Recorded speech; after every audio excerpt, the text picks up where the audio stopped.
Well, we are here with the Honorable Sheryl Munson. Glad to have you here today. Yes, thank you for having me. Yeah, we're doing a series of programs that with the judges to get to know. We see the judge, on the bench, Right. and but we don't truly get to know who the judge is. Mm-hmm. So we wanted to be able to have a conversation about that. So let's first start off, Judge Munson, with, are you from Columbus? I am not from Columbus. Originally, Okay. I'm from Marion, Ohio, Okay. which is just about an hour north of here. But I grew up, born and raised in Marion, but then I came to Columbus undergraduate, Ohio State, and then went Okay. to law school at Ohio State. So I've been in Columbus ever since I came to college. All right. So let's back up. Where did you go to school in Marion? All right, so I grew up through elementary school, more in the city. Okay. And so I went to Fair Park Elementary. Right. And then I guess it would be middle school, we moved out to the county, and that's when I went to Pleasant, which Okay. is Pleasant Middle School, Pleasant High School, and I graduated from Pleasant High School. And then off to Ohio State. Well, in all fairness, I spent 1 year at Wittenberg in Okay. Springfield, Ohio, Oh, wow. but ultimately wanted to be in a larger, more metropolitan setting, so I transferred to Ohio State. That's interesting because I'm thinking if you're coming from a smaller town, Yeah. smaller schools, that you'd want to stay with something smaller. Yeah. But you saw the I big Ohio did. State. I mean, and Wittenberg was a great school. I loved it. Yeah. I still have very good friends that I made there. But again, I just really wanted a larger environment, that the diversity and the opportunities that a larger city brings. Right. So by being there, I take it you enjoyed being there. What was your class of choice? I mean, were you planning, and when you got to college, or even coming out of high school, were you saying, you know what, I want to be a lawyer? You know what, this is what I want to do? So I think originally, more accurately, I wanted to go to journalism. So when I was in high school, actually, our high school newspaper had sort of become defunct, and it's a small school. Mm-hmm. And so I worked with some people, some of my friends, some of my classmates, and we created a new newspaper to get that going again in the high school. And I really loved to do that work. I really thought of it as a way to allow people who aren't being heard on a regular basis to be heard. And that's what I loved about it. So when I went to college, I majored in English, but I double majored in criminology. Mm-hmm. And so when I started doing the criminology work, and then of course you're taking some classes around the law and the legal system and jurisprudence and all of that, I sort of shifted to, rather than telling stories about voiceless people, advocating for those people. Oh, wow. Okay. And so that's when I made the turn and decided to head towards law school. Wow. So I'm thinking journalism has probably helped you in law school because you probably do a lot of writing. Lots of writing, yes. Right. Yeah, absolutely. And so I went to, as I said, to law school, and I met a person there who was a great mentor to me. Unfortunately, he's no longer with us, but his name was Bob Crevichet, and he ran the criminal clinics. So a clinic is where you can actually go into the courthouse and practice law and kind of see what it means to really litigate and to be a lawyer. And so I worked with him a lot. I was also on the trial practice team, and I worked with him. And he said to me at one point, very early in my law school career, I think you belong at the public defender's office. And he worked with the public defender's office because he was down here, doing court-appointed work. And so about my third year of law school, ultimately I became a law clerk with the Franklin County Public Defender Office. And then after I passed the bar, I became a municipal attorney there for 5 years. And then the 22 years preceding my taking the bench, I was a common pleas attorney with the Public Defender's Office. Oh, wow. So you took certain steps to get to where you are now. First of all, were those pretty much thought out, this is the direction I want to go? And also, what do you say to persons who are the senior year in high school, Right. To start making that transition and what they should think about? So I will say this, first of all. A lot of people that are judges now, when you talk to them, they will tell you about their plan. I always wanted to be a judge, and this is how I intended to do it, and this is how I did it. Honestly, I never had any aspiration to be a judge. I loved public defense work. I believed in it. I believe that no matter what anyone has done or is accused of having done, they deserve at least one person that stands next to them and cares about what happens to them. And I was prepared, to spend my entire legal career as a public defender. But what happened is that, I started, and I say we because some of my colleagues as well who supported me, realized that, the public defenders, at least in terms of the criminal docket, are doing, 80% of the criminal work in this courthouse, and there was no former public defender on the bench. We had former prosecutors, former civil attorneys, even private practice criminal defense attorneys, but no former public defenders. And so, we saw that as a gap. And I say we again because I had many conversations with people about it. And that's why I decided to run. And of course, it's been an amazing journey. Now I feel like this is what I was ultimately meant to do. But I did not, in the beginning, being a judge was not on my radar.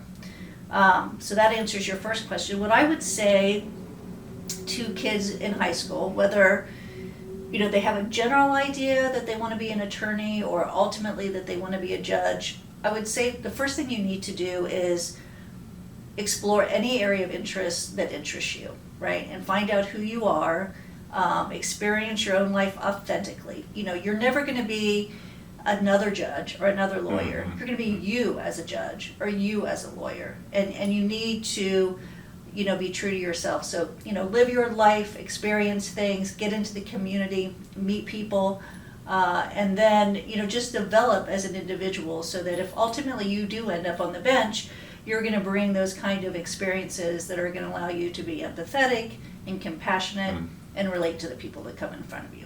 Yeah, so do you see then that your early work and at the school and then also as a public defender, but that helps you, your perspective when ruling from the bench and having that empathy that you talk about? Do you think that that's a really key component if someone's looking to do this, do volunteer work, really work with the people, work in the community, that type of thing? 100%. I think my work as a public defender absolutely shaped who I am on the bench. And when I talk about public defense, also I mean in the general sense too of this idea of serving people, from underserved communities and from marginalized communities, and being connected to the community, and having empathy and understanding, and this is, I've known many judges, many great judges, and the thing that all the greatest judges had in common were that even though they were on the bench, they could still at least relate or have empathy with the people who were in front of them and understand that, to them, to you or I, an unpaid, $100 here or there, we can take care of that, get rid of our warrant or whatever. The folks coming in front of us, at least particularly on the criminal docket, that's not necessarily their experience. Right. And so, you really have to put yourself in their shoes. And that's another reason now, even though I'm on the bench, I spend as much time as I can in the community, because I really think that you have a responsibility as a judge that if you're making decisions about people's lives, you have to know where those people are coming from. Right. You got to put yourself in their shoes. Absolutely. As you say. So then, being a judge, you go before, you have so many different cases. Ones that are, really tough cases, ones that are really pulling on your heartstrings. How do you deal with that? I mean, it must be tough if every day, that you come to work, you're before different people who sometimes are in the worst times of their life. How do you do that? How do you not carry that home with you and just mount up? Right. And that is a great question. And I think that, again, I'm going to harken back to my work in public defense work because, again, 22, 23 years as a public defender, I was practicing in common pleas court. So I was doing high-level felonies, some death penalty work. So obviously you were seeing, some of the worst things that can happen to somebody, some of the worst things an individual can do to somebody else. And you really do have to learn to be invested in it and care about it when you're here, but not let it consume you outside of the job. And I've had friends who are public defenders who ultimately left the job because they could not put it down and when they went home. And that's not to say that, I mean, if you're in trial, obviously that consumes you inside and out. If you have, a very high stakes case going on, I don't mean that you just leave it in the courthouse or in your office when you go home, but you really have to learn to, focus. For me, it was always kind of a gratitude practice that I would go home and then be grateful, looking at some of the suffering and the trauma of the folks I represented or the victims in those cases, to go home and say, I'm grateful, that I have this, for my children, for my health, for my family. And so really the practice of gratitude, and then also being grateful that I'm able to serve those folks, and that I know to continue to serve them. Obviously, I can't let the work consume me. So it was, I think there are people who can do it and people who can't do it, and that's just kind of the way it is. Right, and I'm sure it helps with like compartmentalize pieces so Yes. that you have that time away, Right. At least in your mind to be able to do that. So that's great, because I always wondered about that continual piece Yeah. that you face every day. Right. So let me ask you this, because you're also lead up a specialty docket. Right. Tell us about that. Okay. So, first of all, I'll say this. So in Franklin County Common Pleas Court, prior to my taking the bench, we had one specialty docket, which is now presided over by Judge Stephen McIntosh, the TIES docket, which is a substance use disorder docket, an amazing docket. But we didn't have any other specialty dockets. And if you were to look next door at municipal court, you'd see this wide array of amazing specialty dockets. They've got substance use dockets, mental health docket, survivors of human trafficking, veterans dockets. And so when I took the bench in 20, one of the first things I wanted to do was create a mental health docket. Because again, my experience and my colleagues' experience in this courthouse is so many folks are here because of untreated mental illness. And the traditional ways that the law deals with those folks, is very narrowly construed. So if you're competent to stand trial, that is, you're not so sick that you can't understand what's going on, you're going to be prosecuted. And to be found, say, for instance, not guilty by reason of insanity, the smallest percentage of folks. I think over, the course of a 26-year career, I might have had, 2 handfuls of those cases. Okay. Because the definition's very, very narrow. You have to know that what you're doing is wrong. And so ultimately, if you have a mental illness and you understand the process, and there is a part of you that knows what you're doing is wrong, you're not going to opt out of the system. You're going to stay in the system. And so you're going to continue to come back and then end up being incarcerated, which is what we have more folks with mental illness in jails and prisons in this country than hospital and treatment centers. And so I really wanted to create a docket that it's not a traditional diversion docket. For instance, if you complete my docket, it doesn't mean your case is, you're going to have your charge sealed or anything like that. Mine is a prison diversion docket. So this is for other judges to send those cases to me where we have concentrated resources to work with those folks to try to improve their quality of life, divert them out of the system, and of course make the community safer because they're no longer reoffending. Right. That's amazing. So, when we're just talking about the weight of the work and how that can get to you, I'm sure this is uplifting. Right. When persons graduate from 100%, that yes, program. It's amazing. And I use this example, the very first person that joined my mental health docket, and the docket's RISE, which is an acronym for Reaching Individual Success Every Day.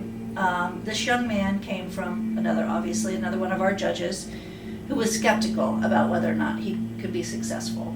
But, the judge said, Judge Munson started this docket, she wants people, I'm gonna let you give it a go. But he was not quite optimistic about the prospects that this young man had. And so he came to my docket, and, it's a process. First we had him in a treatment center. We had to put him in a treatment center out of county because, person, places, and things. If he was here in Franklin County, he was gonna walk away. So we put him in another county. We zoomed him into our status review hearings. In fact, he was coming from like their broom closet in this small treatment facility. And then he got out, and then he was on house arrest, and then he was on GPS monitoring, and we just continued to expand, hit the spaces he could go and the things he could do. And he, when he graduated my docket at 33, it was the first time he had not been incarcerated or under court supervision since he was 10 years old. Oh, my God. Yeah, and the judge who referred him to me came to one of the status reviews, and this young man, whose name was Joseph, wrote a letter to this judge thanking him for the opportunity, and he shared that letter, and then they hugged it out, in court, and it's just, win for everybody. The judge that referred him, who, was losing faith, in this young man or his ability to change, and then, you just mix things up, and those changes happen. Of course, at some point, the participant has to be ready.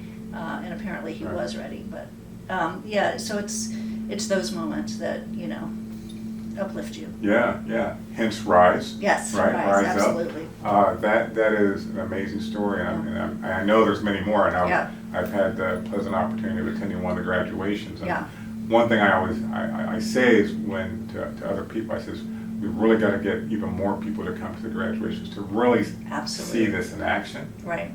Because it makes such a difference, and even, you come out of there, even if you're just in the audience, you come out of there like, feeling pumped up, and you do shed some tears because they have some awesome stories. They do.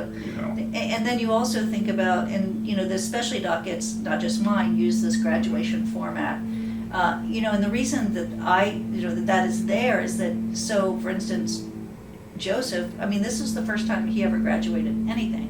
He didn't graduate high school. I don't even think he, matriculated through 8th grade. Wow. And so his family came, from another state to watch this graduation, the first time they ever saw him graduate. Yeah. And again, things we take for granted, parents coming to the 8th grade art show, or, parents coming to graduations. So many of these folks have not had that experience. And so you're giving them that experience, and it makes all the difference in the world. Yeah, and also from that, I see that you're giving them also an additional family. 100%. Family of graduates, because they continue to come back and support each other. They do, and that's, the alumni concept too, is that they know once they graduate and they're off probation, the doors of this courtroom are always open to them. They can always come back. Yeah, that's beautiful. So you don't stop there. Right. You say, I need to do more. Right. So tell me about this pilot program. Right, okay. So it's a pilot ultimately the goal is to make it a specialty docket. Okay. So just to clarify, so in the state of Ohio, the Supreme Court certifies specialty dockets. And that's your goal, right? You want to be certified by the Supreme Court because, first of all, then your best practices, you're meeting the gold standard. It also is a way to get funding, because if you're going to apply for grant funding, they want to see that you're certified by your Supreme Court. So that's the goal. And when I started the mental health docket, I went towards certification immediately. So I went around the state, I looked at all the other dockets, I borrowed, participant handbooks, all the documents that other courts were being used, and synthesized that material, got lots of help and support from other dockets, and just proceeded on the road to certification right away. So this new docket that you're referring to, or pilot program, is first of all in the area of reentry. Okay. So the folks that we're talking about now are incarcerated in a state institution, but under Ohio law, after you do a certain amount of time, in some cases, if it's not mandatory prison time, you can apply for what we call judicial release, which is a mechanism by which the originally assigned judge can release this person from prison early and put them on community control or probation, as we think of it. And the reentry program, which is a pilot program but hopes to be a specialized docket someday, will uses that same model, the same model that we're looking at in the mental health docket and the substance use docket. And it is going to be a treatment program docket, in that you do have to have a diagnosis for substance use and mental health, because that's the way our Supreme Court certifies dockets. So any judge in the courthouse, somebody is in the institution, they're applying for judicial release. That originally assigned judge can then reach out to us, have that person assessed for the reentry pilot program. If they're acceptable, then we let the judge know, and then the judge ultimately has the final say as to whether or not he or she wants to, one, grant judicial release and release the person early, and if so, if they're gonna make the reentry docket or program a condition of their probation. And so if they do, they're gonna come to us, and again, in that same intensive model that we're talking about with all specialty dockets. And we just, our first young man joined the docket, and he is absolutely who this program is designed for. Because we know when people are coming out of the institution and transitioning back into the community, that is the most critical time for them. Right. They're either going to go one way or the other. And, so often, people are coming home from prison and everyone thinks, amazing, it's a joyous time, you should be happy, everything is great, but there's so much stress involved with that. You're coming out unemployed, maybe you don't have your driver's license, is your family a safe space, or were they the folks that maybe, were traumatic to you and you shouldn't be socializing with them? Do you need new friends? You need, what do you do?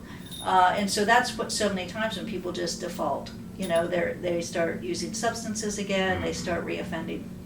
So it's a critical time, and this young man is, he went to prison at 17, and he did about 8 years. So his formative years, right, in the institution, that time when, his prefrontal lobe is developing and he's learning how to interact with people and, educationally, socially, all of those things, he's growing up in prison. So he's out now. He doesn't even know, right now he's in a residential reentry program. So he's not in the community yet because we want to make him safe there, get him up to speed before we can get housing and employment, education, all of those things. But just little things, again, that we take for granted. He doesn't know how to work the bus system. And he certainly doesn't have a driver's license.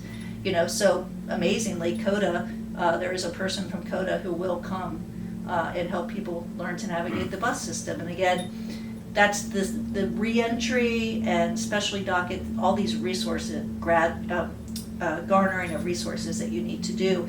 You have sort of this Rolodex so that you can see this individual has these needs, and I know this person in the community is meeting those needs, and then, connecting that.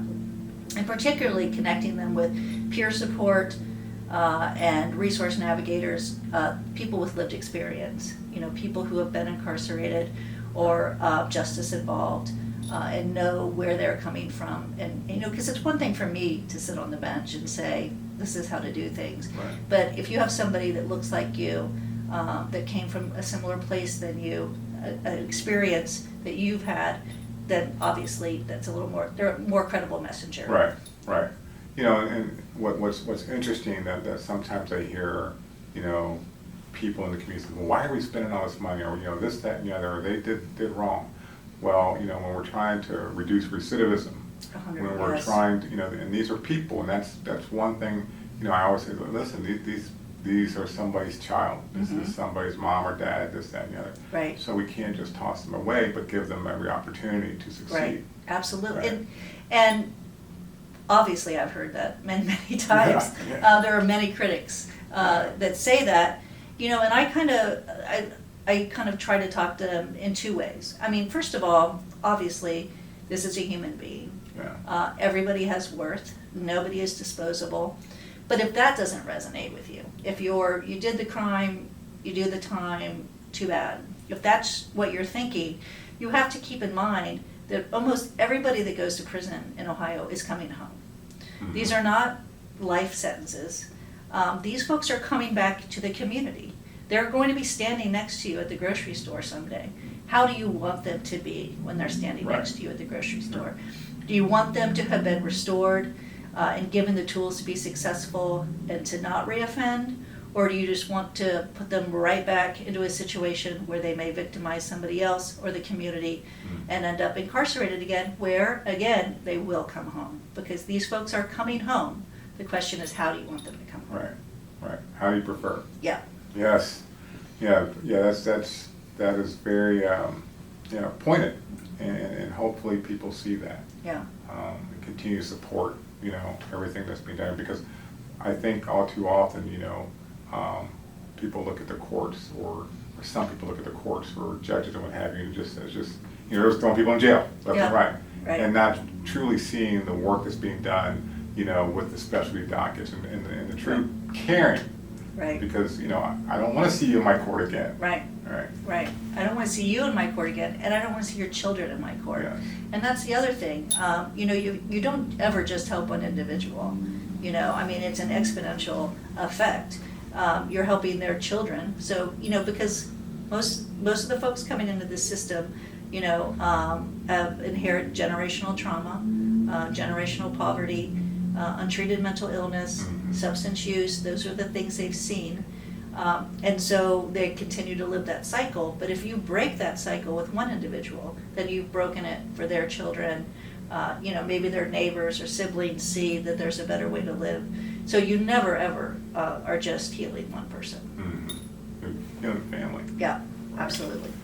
So let me just change topics real quick to end up. You know, where do you see yourself? Do you want to continue on for another 20 years, or what is your piece of, what's life after judgeship look like? So, as you know, in the state of Ohio, but you age out. Mm-hmm. You can't take the bench, run or take the bench after 70. So that gives me about 2.5 more terms that I could do.